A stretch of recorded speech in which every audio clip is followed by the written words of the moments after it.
Hi, my name is Alan McGraw, and this is my journal for Module 6 discussing the veterans of the wars in Iraq and Afghanistan.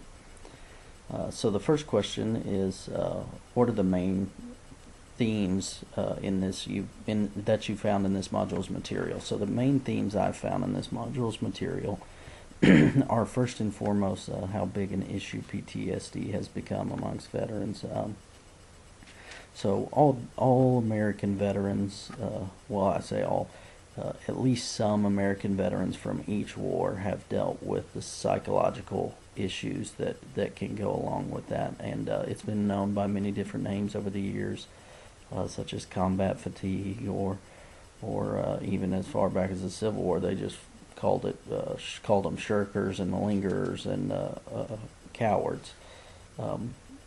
But though all those other generations of veterans have dealt with this, it seems to have gotten especially bad amongst these most recent veterans, the veterans of the War on Terror, as it's called.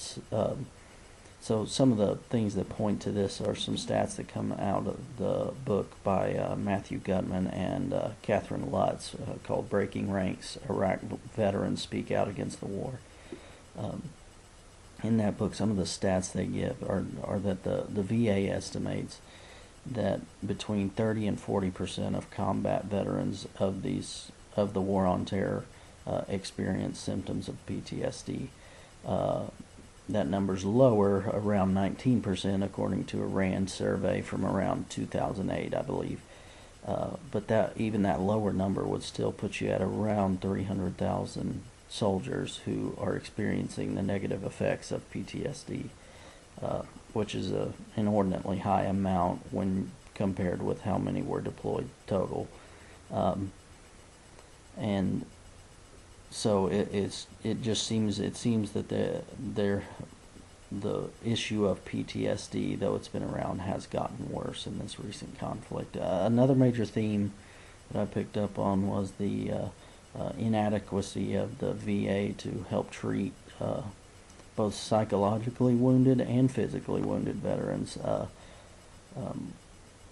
Not so much the physically wounded ones right at first. The healthcare is very good in terms of trauma and all the care there. It's more the upkeep care that comes after, in the months and years following when a soldier is wounded, or psychologically for the years after, they come home, and sometimes it can take a while before their symptoms even show up. So some of the things that point to this, the inadequacies of the VA, one is in the video that we watched that was called The War on Terror Coming Home, and how those guys describe some of the negative experiences they have had at the VA, just in terms of the time it takes to get stuff done, and just the negative stigma that can go along with admitting to the fact that you have a problem for those that are PTSD sufferers.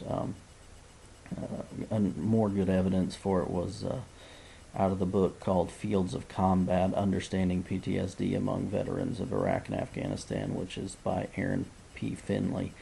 And in that book they talk about the article that was written in the Washington Post back in 2007 by Dana Priest and Ann Hull, that kind of just described the terrible state of the outpatient facilities at Walter Reed, which is the premier Army medical center in Washington, D.C., and how there was mold on the walls and just all kinds of terrible stuff like that.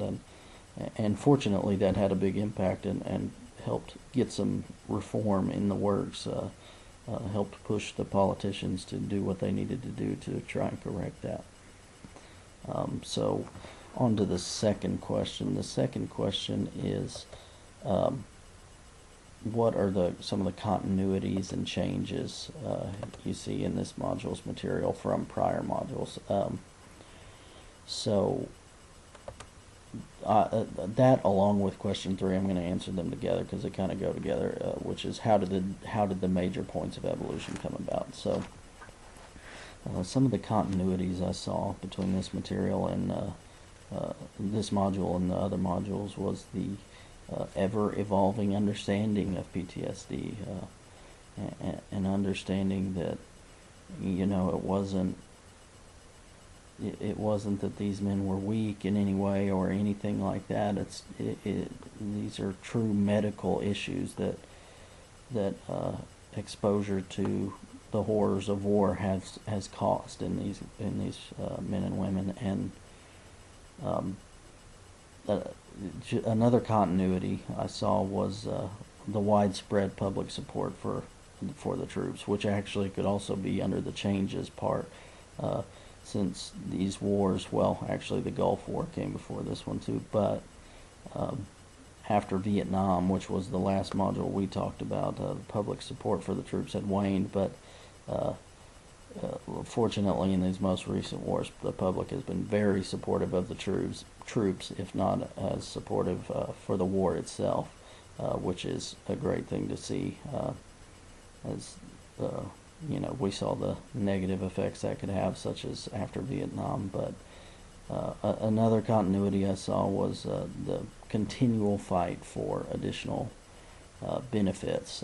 So example of that, the Washington Post article I just referenced from 2007 that really lit a fire under some of the DOD and other politicians to get to work trying to improve things for veterans and improve how veterans were treated medically and psychologically. Some of the changes I saw were that the mental issues seemed to be more prevalent due to a number of factors. Some of those factors were just that it's an all volunteer force, which it has not been the case for any war really since before. Well, the Gulf War was all volunteer as well, but any war before that, like Vietnam, World War II, World War I, Civil War, I mean, you have to go way back to find another war which we fought with an all volunteer force, and that just put extreme strain on the military. The fact that they had to try and hold on to their people constantly and try and keep them in good shape, both mentally and physically, was just a big strain. But it also caused deployments to be longer, which gives even more opportunity for people to develop the psychological and physical wounds. The deployments were also more frequent due to the fact that it's an all-volunteer force, so you can't just draft a whole new set of recruits to send overseas like they would do in Vietnam. And also just the nature of fighting a counterinsurgency war. Vietnam was very much like this in terms of a counterinsurgency, but that just puts unique stress on the soldiers, as they have to be constantly vigilant and constantly on alert, because you never know when you may be attacked or ambushed or anything like that. So the fourth question is, what was the most surprising thing you learned in this module? And the most surprising thing I think I learned was about a traumatic brain injury. So I had heard of this. I am enough of a I am interested enough in military history that I had heard of this, but I didn't realize how big of an issue it was. So really, in the book Returning Home from Iraq, or in the, I guess, a report that's titled Returning Home from Iraq and Afghanistan, that was prepared by the Select Populations Health Committee from the Institute of Medicine staff, stated that there were 43,779 cases of traumatic brain injury between 2003 and 2007, and could possibly have been as high as 1/3 of all battle injuries were traumatic brain injuries. So due to just IEDs and things of that nature, the concussive blasts that these troops were exposed to really could cause problems with their brains.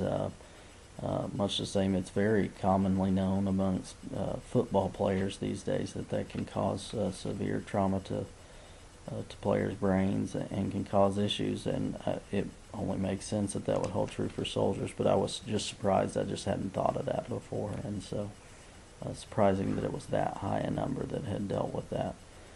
The next question is asks us to have a thesis for this module's material, and my thesis would be that veterans of Operations Enduring Freedom and Operation Iraqi Freedom have experienced many of the same issues faced by vets of each of America's wars.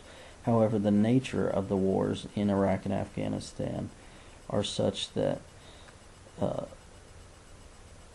that the length and frequency of deployments has gone up, and it has caused some of the problems that have been common to all veterans to be worse amongst these vets, such as PTSD. So the sixth question is, what are the common threads between this module?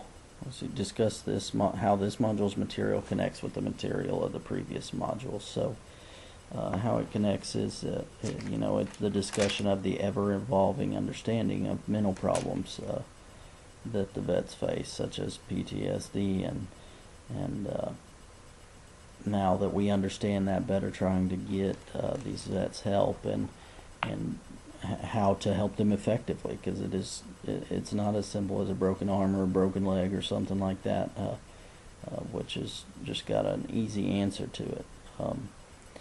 Another common theme is the return to respect of vets, which has kind of been a constant, except for the Vietnam War, of throughout American history, is the high regard that is shown towards veterans of our military, especially those who have taken part in combat operations. And lastly, the constant battle for improved benefits and care. It seems, unfortunately, that each successive generation of veterans has to fight for the benefits that they are owed for the sacrifice they have made for us. And unfortunately, it takes that, as really anything involving government, you have to fight for what you're owed, and unfortunately they don't just willingly give it. So lastly, question 8 applies to me because I'm doing the historiography, and it says to discuss how one could prove a major assertion of the narrative discussed via one of the sources. So for me it would be the PTSD, and just the fact that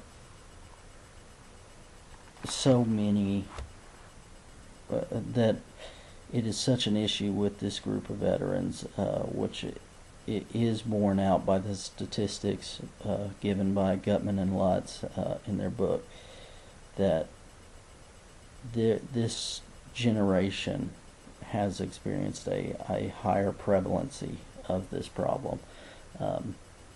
Vietnam veterans tend to be seen as those who have dealt with it the worst, due to, I think, a number of reasons, just more publicity around it, but also I think they did experience it more than others. And really, to me, what seems to tie that war with these current wars in Iraq and Afghanistan are that they are counterinsurgency fights, which are just inherently more stressful.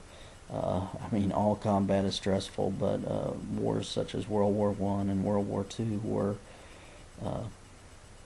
kind of clear cut, and you knew the sides, and you knew, the bad guys are over there, and you got to take the ground they're on, and things of that nature. Whereas in Vietnam and in these wars in Iraq and Afghanistan, fighting an insurgency is so stressful, because you never know when you may be ambushed, when you may be attacked. You don't know who the bad guys are, because they're normally not wearing uniforms. So I think it's that stress that just ratchets up in these guys and gals is what makes this such an issue these days. And anyway, thank you for watching, and I hope to talk to you again soon.